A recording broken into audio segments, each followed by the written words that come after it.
Hey guys, welcome to my foundation classes. तो अभी चल रहा है आपका रेलवे एनटीपीसी का क्लास। तो आप लोगों का पढ़ाई कैसा चल रहा है? क्योंकि हम लोग का एक वीक हो चुका है और ऑलमोस्ट बहुत सारे वीडियोस आपको मिल चुके हैं।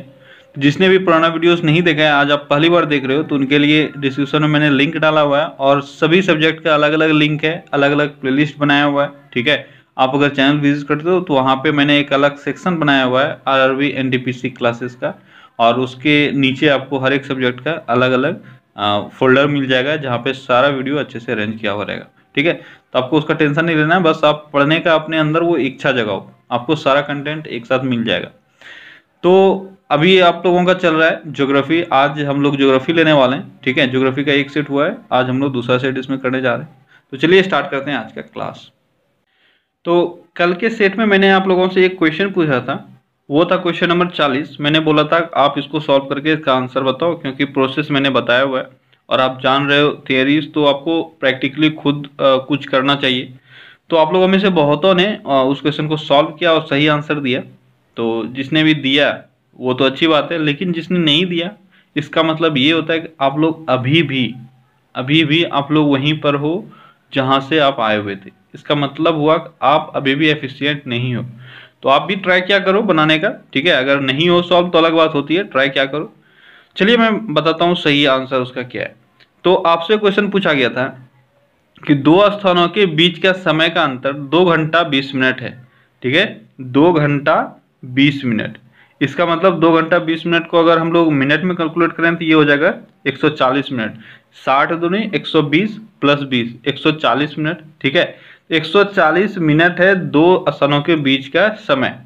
अब आपको पता है कि 1 डिग्री, अगर देशांतर का बात करें, 1 डिग्री लॉन्गिट्यूड का बात करें, तो 1 डिग्री लॉन्गिट्यूड कितना होता है? ये होता है 4 मिनट के बराबर। 1 डिग्री लॉन्गिट्यूड 4 मिनट के बराबर हुआ तो 140 मिनट कितने के बराबर होगा बताओ? तो ये हो जाएगा 140 बटा 4 होगा। और इसको आप क्या लिख सकते हो? इसको लिख सकते हो 35 डिग्री। तो यही मैंने आंसर वहां पे पूछा था, कितना होगा आंसर, छोटा सा क्वेश्चन था, 35 डिग्री होगा। ठीक है, तो आपका 40 का सही आंसर है 35 डिग्री। तो आज के सेशन का आपका पहला क्वेश्चन है कि अंतरराष्ट्रीय दिनांक रेखा कहां से होकर गुजरती है? इंटरनेशनल डेट लाइन ये कहां से होकर गुजरती है? ये गुजरती है 180 डिग्री यामोत्तर या 180 डिग्री देशांतर। ठीक है, दोनों एक ही चीज हुआ। इंग्लिश में बोलते हैं 180 डिग्री लॉन्गिट्यूड।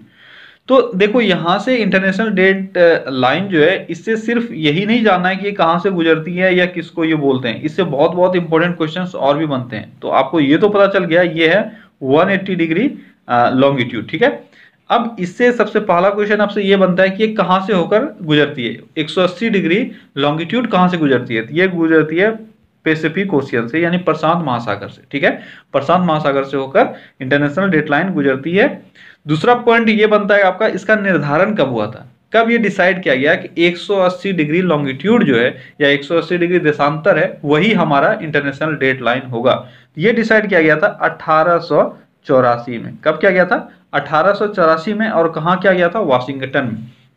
तो वाशिंगटन सम्मेलन में 1884 में यह डिसाइड हुआ कि अंतर्राष्ट्रीय स्तर पर एक ऐसी रेखा होना चाहिए जिसके माध्यम से हम लोग डेट जो है, अपना तारीख जो है वह तय कर सके। तो उसके लिए 180 डिग्री यामोत्तर को चुना गया और उसके हिसाब से अब डेट तय होता है। दूसरा पॉइंट इसे आपको ये याद रखना है कि इसमें देखो, ये अगर रेखा है इंटरनेशनल डेट लाइन का, तो इधर हो गया इसका वेस्ट और इधर हो गया ईस्ट। अगर आप वेस्ट में जाते हो तो प्लस 1 दिन आपका आगे हो जाता है, और अगर ईस्ट में जाते हो तो माइनस 1 दिन हो जाता है। ठीक है, ये चीज बहुत इंपॉर्टेंट आपको याद रखना है। वेस्ट में अगर जाते हो तो 1 दिन ऐड हो जाता है और ईस्ट में जाते हो तो 1 दिन माइनस हो जाता है। अब क्यों ऐड होता है? आप जानते हो हमारा पृथ्वी जो है वह वेस्ट से ईस्ट की तरफ घूम रही है। ठीक है, यानी दक्षिण से पूर्व की तरफ घूम रही है। इसी कारण से जब हम वेस्ट की तरफ जाते हैं तो 1 दिन हमारा बढ़ जाता है और ईस्ट की तरफ जाते हैं तो 1 दिन घट जाता है। ठीक है, यह है इंटरनेशनल डेटलाइन का थोड़ा सा इंपॉर्टेंट कहानी। अब एक और इंपॉर्टेंट चीज जो आपको याद रखना है वो ये है कि इसकी मोड़ कहाँ कहाँ है। यानी आपने सोचा होगा कि ये इंटरनेशनल डेटलाइन एक सीधी रेखा होगी इस तरह से। ये सीधी रेखा नहीं है, ये बीच बीच में कहीं कहीं फोल्ड किया हुआ है। ठीक है, अब होल्ड क्यों किया जाता है आपको ये भी समझना चाहिए।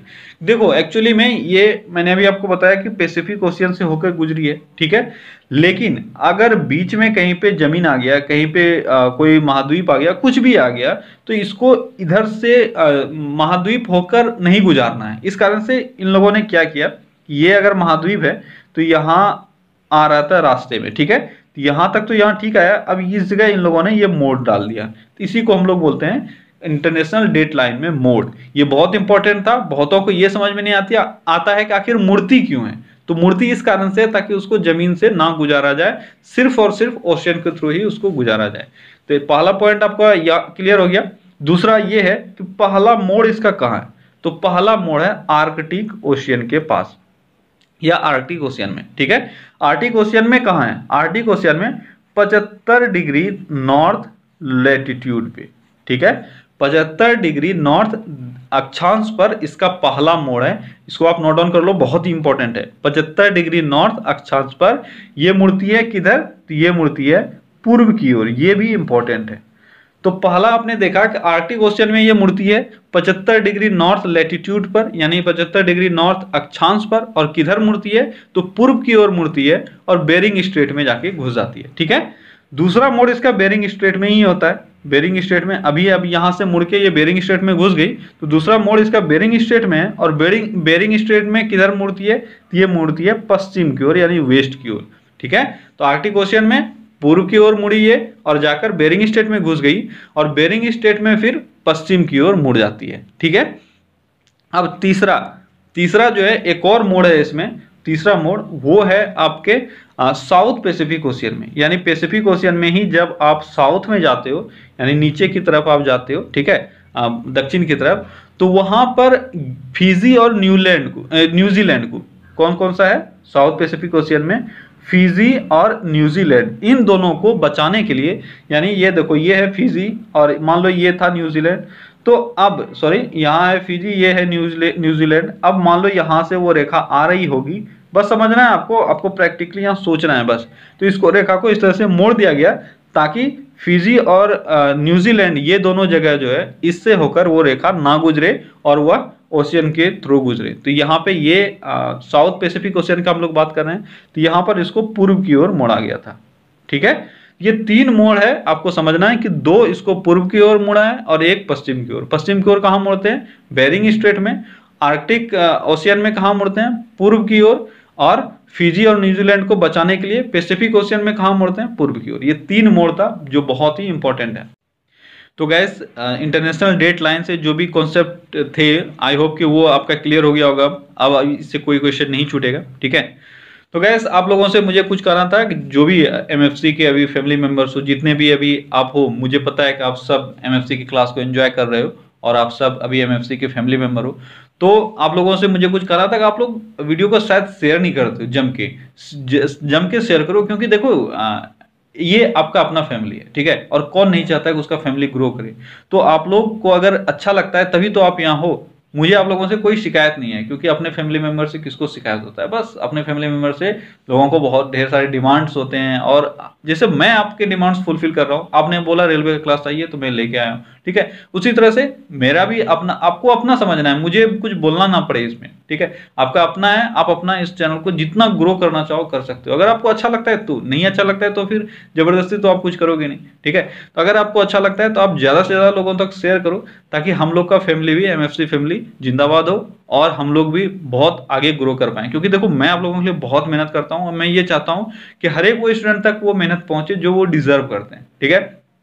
तो चलो इसी मोटिव के साथ मैं फिर से इसको आगे लेके चलता हूं और आई होप कि आप लोग अपने फैमिली को जरूर ग्रो करने का कोशिश करोगे। अगर आपने भी अभी तक सब्सक्राइब नहीं किया है तो आप चैनल को जरूर कर लोगे और हम लोग के साथ आगे बढ़ोगे, ठीक है। क्योंकि मेरा मोटिव है इस बार जो भी अपने फैमिली में आए उनका जॉब पक्का हो, ठीक है। चलिए बढ़ते हैं आगे। अगला क्वेश्चन है कि निम्नलिखित में से कौन रेखा समांतर है, इसमें से कौन समांतर रेखा है। तो देखो यहाँ पे अक्षांश और देशांतर का इसमें आपको थोड़ा सा एक प्रॉपर्टी क्लियर होना चाहिए। ये देखो इस तरह के जो हॉरिजॉन्टल लाइंस होते हैं, ठीक है, ये सब है अक्षांश रेखा जिसको हम लोग बोलते हैं लैटिट्यूड, और ऊपर से गिरा हुआ जो ये लाइन है ये है आपका वर्टिकल लाइन जो गिरा हुआ है ये सब है देशांतर रेखा, जिसको हम लोग लॉन्गिट्यूड बोलते हैं, ठीक है। लेकिन सॉरी, मैंने गलत फिगर बना दिया। लेटीट्यूड और लॉन्गिट्यूड में डिफरेंस क्या है, ये देखो, लेटीट्यूड जितने भी हैं ये सब पैरेलल लाइन है, ठीक है। लेकिन लॉन्गिट्यूड क्या होता है, यहां से स्टार्ट होकर यहां खत्म हुआ, फिर यहां से स्टार्ट होकर यहीं पे खत्म होता है, ठीक है। इस तरह से ये बने हुए हैं, इस तरह से, इस तरह से। तो अब आपको यहां से ये क्लियर हो गया होगा कि पैरेलल लाइन कौन सा है। पैरेलल लाइन आप देख रहे हो ना, ये लेटीट्यूड है, ठीक है। और लॉन्गिट्यूड क्या होता है, यहाँ एक पॉइंट से स्टार्ट होकर दूसरा पॉइंट यहाँ पे खत्म हो जाता है, ठीक है। इसी कारण से ये बीच में इसका जो लॉन्गिट्यूड का बीच में गैप होता है वो बहुत ज्यादा होता है, लेकिन पोल्स पे गैप बहुत कम हो जाता है। तो आपका यहाँ पे पूछा जा रहा है कि समांतर रेखा यानी पैरेलल रेखा कौन सी है, तो ये है अक्षांश, ठीक है। अगला क्वेश्चन है, निम्नलिखित में से कौन सा कथन असत्य है, यानी कौन सा स्टेटमेंट गलत है, ये आपको बताना है। तो कौन सा स्टेटमेंट गलत है देखते हैं। अग्नेय चट्टान लावा के जमने से बना है। अग्नेय चट्टान लावा के जमने से बना है, बिल्कुल सही। चट्टान जो होते हैं वो तीन तरह के चट्टान होते हैं मेनली। ये है आपका इग्नियस रॉक, जिसको अग्नेय चट्टान बोलते हैं। दूसरा है आपका सेडिमेंट्री रॉक, जिसको अवसादी चट्टान बोलते हैं। और तीसरा है आपका मोटोमॉर्फस रॉक, मेटामॉर्फिक रॉक, जिसको हम लोग हिंदी में बोलते हैं रूपांतरित चट्टान, ठीक है। ये तीन तरह के चट्टान है। इसमें से इग्नियस रॉक जो होता है, अग्नेय चट्टान, ये लावा के जमने से बनता है, यानी सबसे सॉलिड और सबसे ओरिजिनल जो होता है ये होता है इग्नियस रॉक, ठीक है। जो वोल्केनो से लावा निकलते हैं उससे ये जम के बनते हैं। दूसरा आपका पॉइंट है कि जीवाश्म की प्राप्ति अग्नेय चट्टान से होती है। ये स्टेटमेंट आपका गलत है। मैंने अभी बोला लावा में कहां से जीवाश्म आएगा, ये तो इतना ज्यादा इसमें हीट होता है कि अगर कुछ भी हो तो जला के राख कर देगा, ठीक है। इस कारण से जीवाश्म की प्राप्ति अग्नेय चट्टान से कभी नहीं हो सकती है। ये स्टेटमेंट आपका गलत था। तीसरा क्या है, जीवाश्म की प्राप्ति परतदार अवसादी चट्टानों से होता है, तो ये सही है। अवसादी चट्टानों से ही जीवाश्म की प्राप्ति होती है, जिसको हम लोग इंग्लिश में बोलते हैं सेडिमेंट्री रॉक। सेडिमेंट्री रॉक कैसे होता है कि देखो, बहुत सारे पेड़ पौधे जो भी जानवर वगैरह मर के अंदर चले जाते हैं जमीन के अंदर, तो उनको बहुत अरबों साल रहने के बाद ऐसा एटमॉस्फेरिक कंडीशन मिल जाता है जहां पे उनको ऑक्सीजन ना हो। ऐसे ऐसे कुछ कंडीशंस हैं, वो कभी मैं अलग से बता दूंगा, ठीक है। उन सारे कंडीशन में, स्पेसिफिक कंडीशन में ये क्या होते हैं, ये रॉक के फॉर्म में बदल जाते हैं, ठीक है। तो इसको हम लोग बोलते हैं अवसादी चट्टान। तो इसमें जीवाश्म आपको मिलते हैं, जैसे इसका बेस्ट एग्जांपल है कोयला, ठीक है। अगला क्वेश्चन है कि भूसंकलन हेतु उत्तरदायी कारक है। भूसंकलन यानी लैंडस्लाइड। लैंडस्लाइड क्यों होते हैं, इसका कारण क्या है। इसका कारण है चट्टानों का खिसकाव, बिल्कुल सही है। चट्टानों के खिसकने से भी आपके लैंडस्लाइड हो सकते हैं। अगला है वनों का ह्रास। सबसे मेन कारण जो लैंडस्लाइड का है वो यही है, वनों का कटाई। आप पर डे हम लोग क्या कर रहे हैं, हम लोग वनों को काट रहे हैं, जिसके कारण से मिट्टी का जो वो पकड़ है वो कम होता जा रहा है, जिसके कारण से पानी का असर इस पे ज्यादा हो जाता है और ये आसानी से बहने लगता है। भूगर्भिक हलचल, तो ये भी होता है, यानी पृथ्वी के अंदर में अगर कुछ भी हलचल होगा तो ये ऊपर पे इसका रिएक्शन तो दिखेगा ही, इसके कारण से भी लैंडस्लाइड हो सकता है। तो आपका आंसर है उपर्युक्त सभी, ठीक है।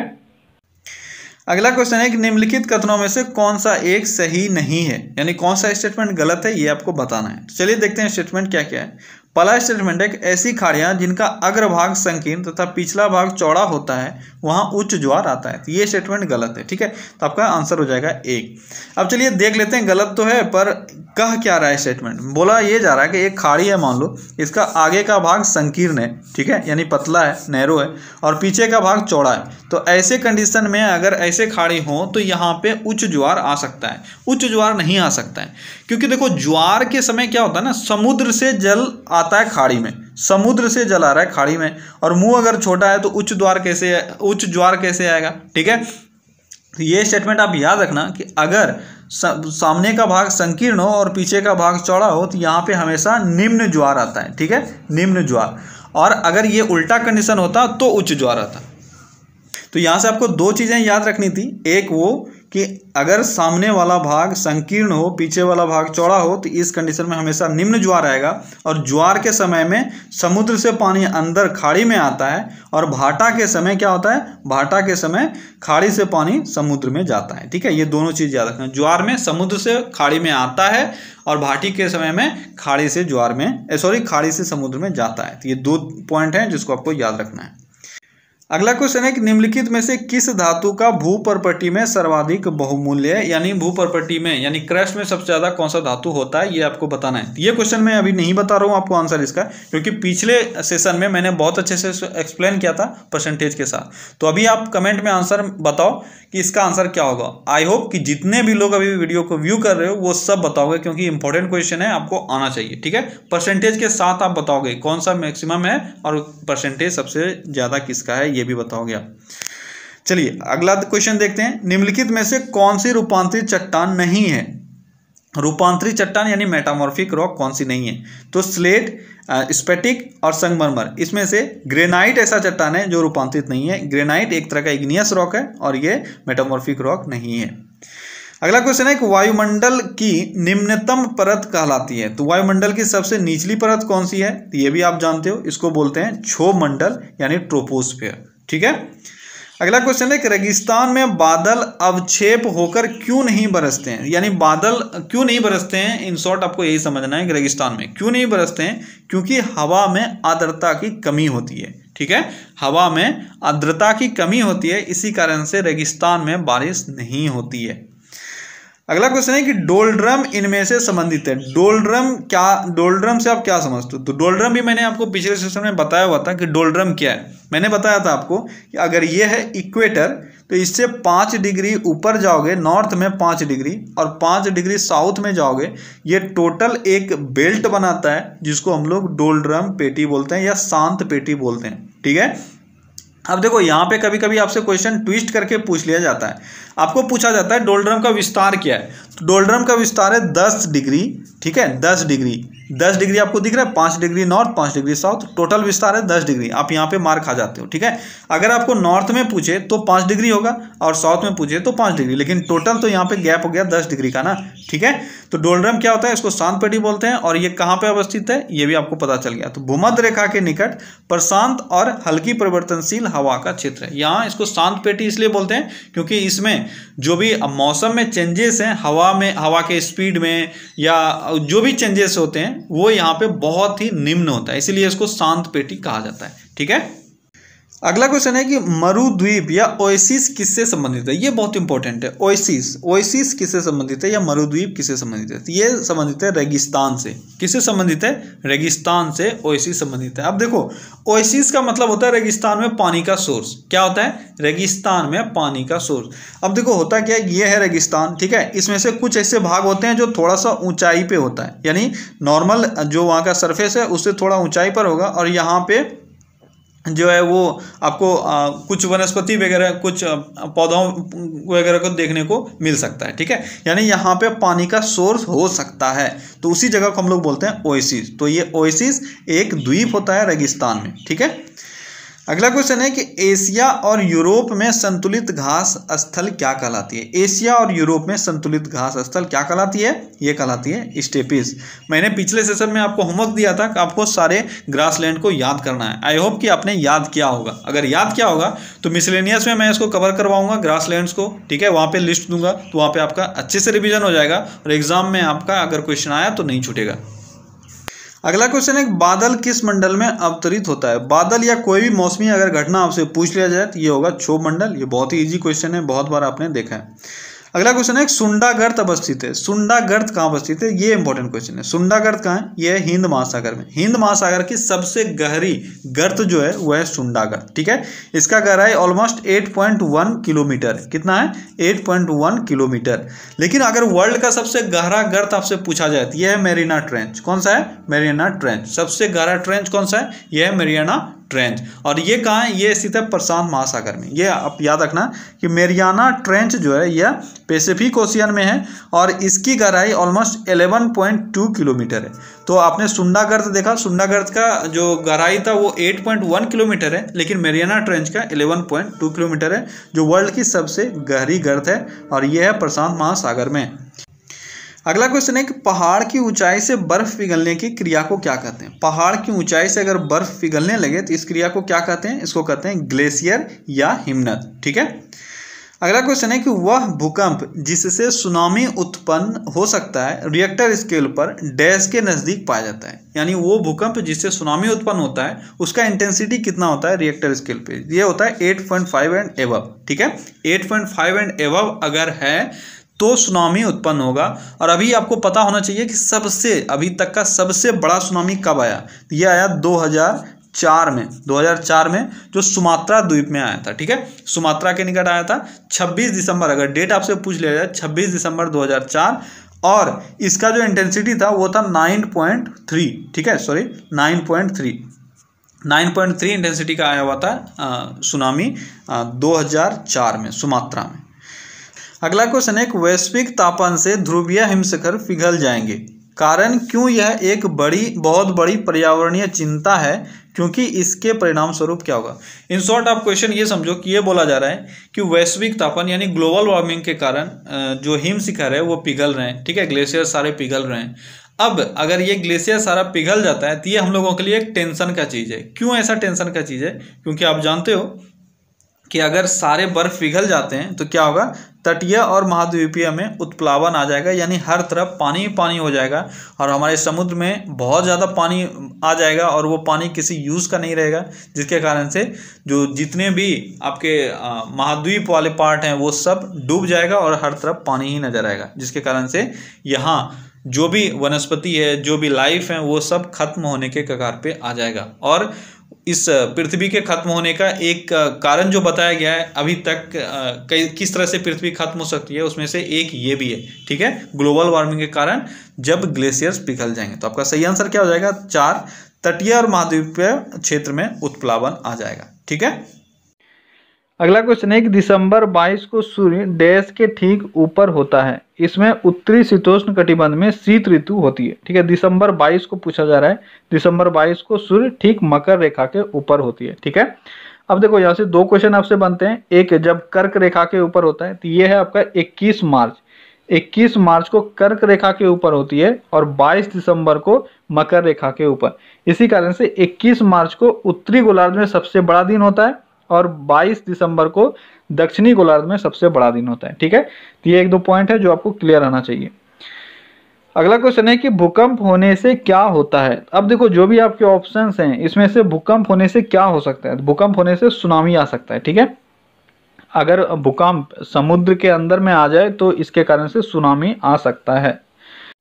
अगला क्वेश्चन है कि भूपर्पटी में दूसरी बहुलता से पाई जाने वाली धातु कौन सी है, दूसरी सबसे ज्यादा धातु कौन सी पाई जाती है, यह है लोहा।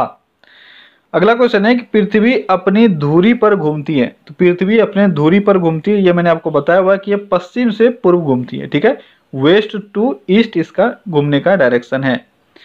अगला क्वेश्चन है कि भूमंडलीय यानी प्लेनेटरी हवाएं कौन सी होती है, भूमंडलीय हवाएं कौन सी होती है, ये आपको पूछा जा रहा है। तो जो भी ऑप्शंस हैं इसमें से ये देखो, पहला ऑप्शन है कि जो मौसम बदलने के साथ साथ अपनी दिशा बदलती है, क्या ये प्लेनेटरी हवाएं हैं, तो नहीं, ये नहीं है। जो रात व दिन के साथ अपनी दिशा बदलती है, ये भी नहीं है। जो कभी अपनी दिशा नहीं बदलती, ये है। ठीक है, प्लेनेटरी हवाएं किसको कहते हैं, प्लेनेटरी हवा उसको कहते हैं जो कभी भी अपना दिशा नहीं बदलती है। और आपका मेनली जो प्लेनेटरी विंड के अंतर्गत आता है यानी भूमंडलीय हवाएं के अंतर्गत आते हैं, ये है आपका ट्रेड विंड। ठीक है, और वेस्टर्लीज, ये दोनों अपना डायरेक्शन जनरली नहीं बदलती है। अगला क्वेश्चन है कि मौसम के उतार चढ़ाव अधिकतम कहाँ होते हैं, मौसम के उतार चढ़ाव को आप मैक्सिमम नोटिस कहाँ कर सकते हो, यह है मध्य अक्षांशों पर। ठीक है, इक्वेटर के आसपास वाले जो भी इलाके हैं इसमें से आपको सबसे ज्यादा मौसम में उतार चढ़ाव नजर आ सकता है। अगला क्वेश्चन है पृथ्वी की घूर्णन गति उच्चतम होती है, पृथ्वी की घूर्णन गति उच्चतम कहाँ होती है, ये होता है भूमध्य रेखा के साथ। ठीक है, भूमध्य रेखा के साथ पृथ्वी का जो घूर्णन गति है वह मैक्सिमम होता है और ये ऑलमोस्ट 1600 किलोमीटर पर आवर के हिसाब से होता है। ठीक है, और जैसे जैसे आप इक्वेटर से ऊपर पोल की तरफ चलते जाओगे इसका जो स्पीड होता है, पृथ्वी का घूर्णन का गति होता है वह कम होता जाता है। ठीक है, और ध्रुव पर अगर पूछ लिया जाए तो ध्रुव पर ऑलमोस्ट 0 होता है इसका स्पीड। अगला क्वेश्चन है कि निम्नलिखित में से कौन से घटक मिट्टी बनाते हैं, यानी मिट्टी बनाने का घटक कौन कौन सा है, हवा और पानी सही है, बैक्टीरिया तथा केचुआ ये भी सही है, महीन पाउडर सेल पदार्थ तथा खाद मिट्टी ये भी सही है, यानी आपका आंसर हो जाएगा उपर्युक्त सभी, ये सभी कंडीशन से मिट्टी बन सकते हैं। एक्चुअली में मिट्टी का निर्माण देखो चट्टानों के टूटने से होता है, उसका अपर्दन क्रिया वेदरिंग कंडीशन से, ठीक है, बहुत टाइम तक उसमें वेदरिंग होता है जिसके कारण से वो बहुत ही महीन कणों में टूट जाते हैं, और इसमें से ये सभी फैक्टर काम आ सकते हैं मिट्टी बनाने में, ठीक है। मेनली जो बनता है वो बनता है आपका चट्टानों के बहुत ही महीन कण हो जाने के कारण, ठीक है। तो ओके फ्रेंड्स, तो आज के सेशन बस इतना ही। चलिए फिर से मिलते हैं कल अगले क्लास में। Till then take care, bye bye.